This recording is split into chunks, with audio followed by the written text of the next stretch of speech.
같이 보겠습니다. 우리 주 예수 그리스도의 아버지 하나님을 찬송하리로다. 그의 많으신 성륜대로 예수 그리스도를 죽은 자 가운데서 부활하게 하심으로 말미암아 우리를 거듭나게 하사 산 소망이 더럽지 않고 쇠하지 아니하는 유업을 있게 하시나니 곧 너희를 위하여 하늘을 만들하신 것이라. 너희는 말세에 나타내기로 예비하신 구원을 얻기 위하여 믿음으로 말미암아 하나님의 능력으로 구하심을 받았느니라. 아멘. 십자가를 묵상하는 계절이라는 제목으로 함께 은혜 나누기를 원합니다. 십자가를 묵상하는 계절, 지금은 사순절을 지나고 있습니다. 십자가를 묵상하다 보면은 자연스럽게 연결되는 것이 바로 거듭남이지요. 거듭남이라고 하는 것은 성도들에게 참 중요한 주제입니다. 그래서 거듭남에 대해서 우리 구원받은 성도들이라면 한 번쯤 심각하게 고민을 안 해보신 분들은 아마 없을 것입니다. 요한 웨슬레 목사님은 영국의 감리교 그 창설자입니다. 이분은 88세 그 생애 동안 거의 50년 가까이 말을 타고 25만 마일, 그러니까 40만 킬로를 전도 여행을 다녔던 분입니다. 이렇게 평균으로 나눠보니까 매달 8,000km를 이제 전도 여행을 다니신 게 되더라고요. 그리고 42,000회에 달하는 설교를 했는데요. 이것도 나눠보니까 1년에 거의 1,000편에 가까운 설교가 되더라고요. 이렇게 신앙의 근본과 같은 분이 자신은 모태 신앙이었고, 그리고 목사가 되었는데도 자신은 거듭나지 못했었다라고 간증을 했습니다. 물론 나중에는 하나님의 은혜로 거듭남을 체험하게 되고 또 귀한 종으로서 사역을 잘 감당했지요. 조지 휘필드라는 사람은 옥스퍼드에서 공부를 하다가 홀리 클럽이라는 모임에 갔다가 이 거듭남이라는 주제에 도전을 받고 거듭남을 사모하게 됩니다. 그러나 아무리 사모하고 기도를 해도 거듭남은 이루어지지 않습니다. 그래서 시도한 것이 자기 부인과 그리고 수도 생활이었습니다. 많은 성도들이 이 거듭남이나 아니면 성령 체험을 위해서 한 번쯤은 시도해보는 방법이기도 하죠. 저도 예전에 몇 번 이렇게 시도를 해본 적이 있었는데요. 저는 그 방법으로는 성령 체험을 하지 못했습니다. 대신에 전혀 뜻하지 않게 성령님께서 찾아오시는 그런 경험들을 했던 적이 있습니다. 아무튼 이 조지 휘필드라는 이분은 자기를 부인하고 수도 생활에 이제 들어갑니다. 식사도 아주 작게 줄이고 말수도 아주 적게 줄이고 그러면서 그는 거듭남을 아주 사모했습니다. 그러나 거듭남의 사건은 일어나지 않고 몸은 자꾸만 약해져 갑니다. 급기야는 걸어서 계단을 올라갈 수 없을 정도로 몸이 약해졌습니다. 그래도 더욱 간절함을 사모하고 기도하다가 그는 그만 병원에 입원을 하게 됩니다. 의사 선생님이 이 조지 휘필드에게 이런 생활을 계속하면은 위험하니까 더 이상 이런 생활을 하지 말라고 경고를 했습니다. 그러나 휘필드는 병원에서도 회개와 기도와 묵상하기를 멈추지 않았고 거듭남을 사모하는 마음은 여전했습니다. 그러다가 그는 나중에 기진맥진을 하게 되고 완전히 넉아웃이 됩니다. 거듭남에 대해서 내가 할 수 있는 것은 아무것도 없구나 그것을 깨달은 것이죠. 그리고 그는 기도를 합니다. 하나님, 거듭남에 대해서 제가 할 수 있는 것은 아무것도 없군요. 저에게 당신의 자비와 긍휼을 베풀어 주시옵소서. 그렇게 기도를 합니다. 그렇게 기도를 하고 시간이 지난 후에 어느 날 그는 거듭남을 체험하게 되었다라고 고백을 합니다. 그는 그때 그 순간의 경험을 이렇게 해보였습니다. 갑자기 어둡고 무거운 마음이 사라지고 놀라운 기쁨으로 가득하게 되었다. 그것은 마치 홍수가 갑자기 밀려오는 것과 같았다라고 했습니다. 요한복음 3장에 보면 니고데모라고 하는 사람이 나오죠. 당시 시대적인 상황을 보면 이 니고데모는 고민거리가 참 많았을 것 같습니다.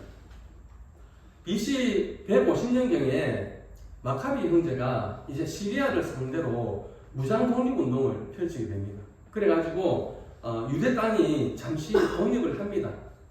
하지만 다시 시리아로 다시 넘어가게 되죠. 그러다가 BC 63년경에 이제 패권을 잡은 그 로마 치하로 다시 들어가게 됩니다. 오랜 시간 수탈을 당하다 보니까 권력에 일붙는 사람들도 생겨나고 또 민심은 흉흉해지고 그러다 보니까 이집트파 혹은 바벨론, 아시리아파, 로마파 해가지고 국민들이 분열되고 사회가 혼란스러워집니다. 이런 가운데 니고데모는 고민이 많았을 것입니다. 겉으로 보면은 얼마나 대단한 인물입니까? 바리새인이고 사내들인의 공의회 회원이고 또 유대인의 선생으로서 지도급 인사입니다. 이처럼 그는 겉으로 보기에는 대단한 사람이었지만 지도자로서 이 어수선한 그 시국 가운데에 민중들을 향해서 무엇인가를 제시하지 못하는 것이 그의 난감한 현실이었고 또 고민거리였습니다. 그러던 중에 대단한 분이 나타났다는 소문을 접하게 되죠. 그래가지고 밤에 예수님을 찾아갑니다. 요한복음 3장 2절 말씀인데요. 같이 보겠습니다. 그가 밤에 예수께 와서 이르되 랍비여 우리가 당신은 하나님께로부터 오신 선생인 줄 아나이다. 하나님이 함께 하시지 아니하시면 당신의 행하시는 이 표적을 아무도 할 수 없음이니이다. 선생님 누가 뭐라 그래도 제가 보니까 당신은 굉장히 훌륭한 분이십니다. 그러니 내가 안고 있는 이 많은 문제들에 대해서 좀 조언을 해주십시오. 좋은 말을 좀 해주십시오. 그런 의미의 말인 것 같습니다.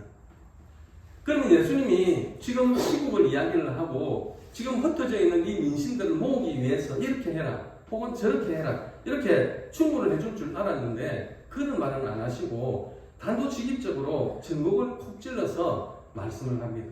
그게 3절 말씀입니다. 3절 말씀도 같이 보겠습니다. 예수께서 대답하여 이르시되 진실로 진실로 내게 이르노니 사람이 거듭나지 아니하면 하나님의 나라를 볼 수 없느니라.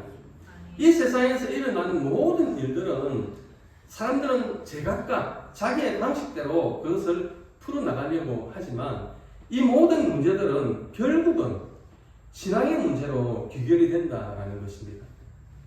정치도 그렇고 경제도 그렇고 사회나 문화적인 부분 혹은 개개인의 그런 관계들까지도 예수님을 만나야 새로운 삶이 열리는 것입니다. 새로운 방향을 발견할 수 있는 것입니다.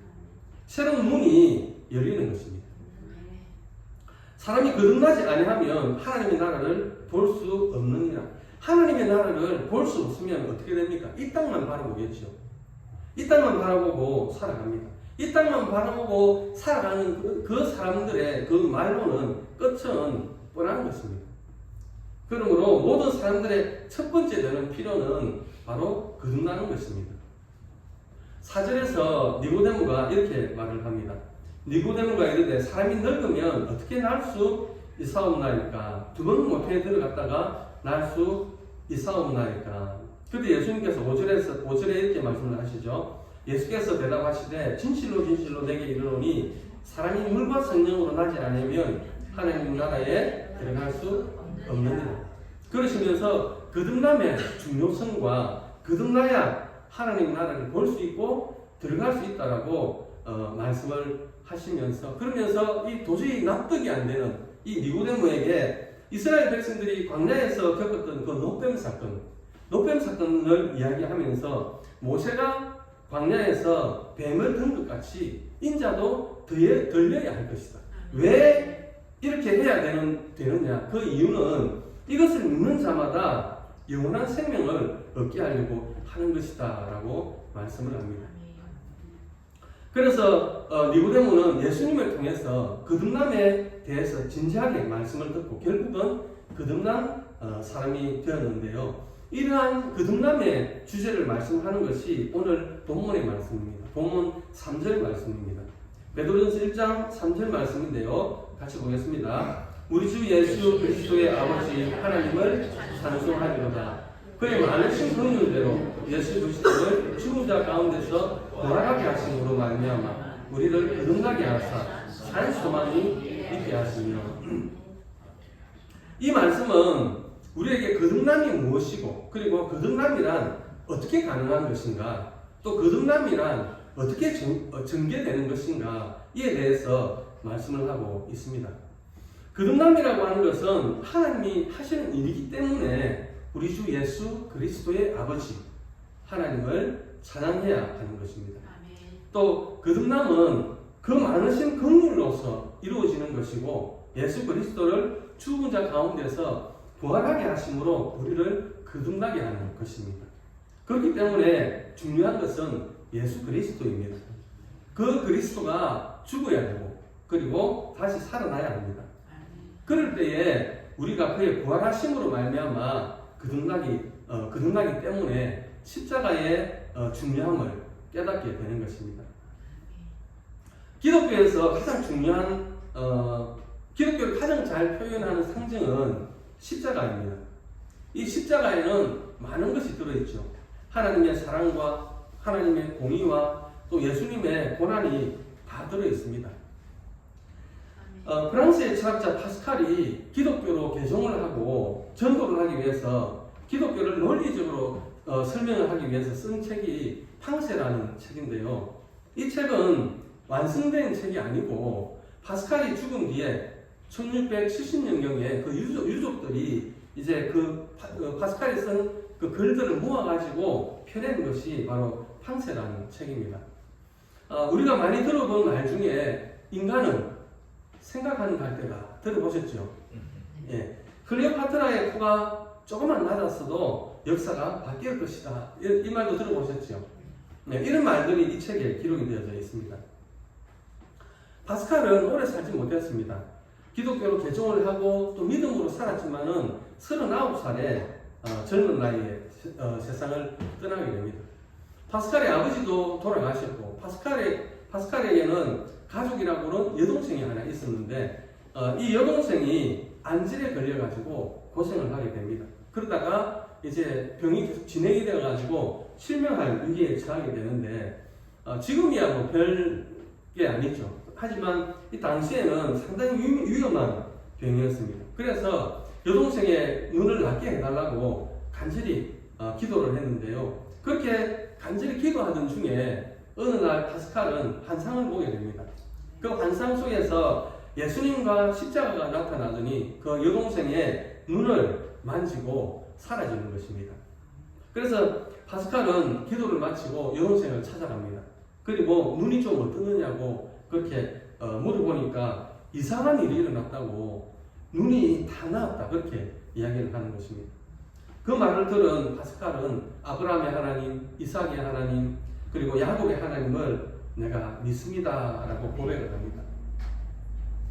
이 사건은 나중에 물증으로 증명이 되는데요. 파스칼이 그 39살에 죽고 난 뒤에 그 유품을 정리하다가 거의 옷가지에서 가죽 조각 하나를 걸 발견하게 되는데 그 가죽에 이렇게 쓰여져 있었다는 것이죠. 아브라함과 이삭과 야곱의 하나님을 내가 믿습니다. 이렇게 적혀 있었다라는 것입니다.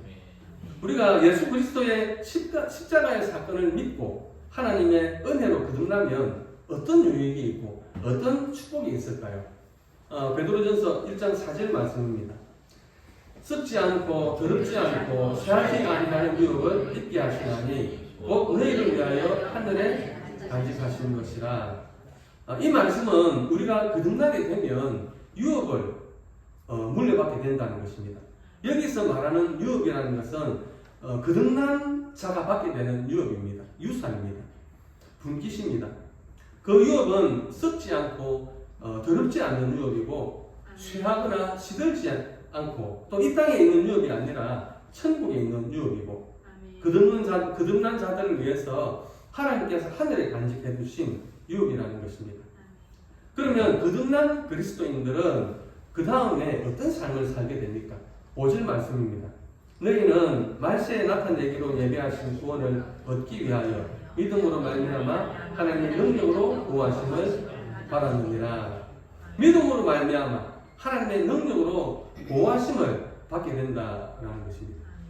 저도 그렇고 많은 예수 믿는 성도들이 하나님에 대해서, 예수님에 대해서 더 알기를 원하고 더 사랑하기를 원합니다. 그래서 이런저런 방법들도 많이 시도를 해보죠. 이것은 거룩한 몸부림이다 이렇게 생각을 합니다. 지금은 사순절을 지나고 있습니다. 십자가를 묵상하는 이 계절에 내 마음의 가장 높은 곳에, 내 마음의 가장 좋은 자리에 십자가를 모시기 위해서는 니고데모처럼 거듭남에 대한 관심을 가지고 또 이미 이 거듭남을 체험하신 분들은 첫사랑을 재확인함으로 인해서 은혜와 축복을 누리는 사순절의 시간이 되기를 주님의 이름으로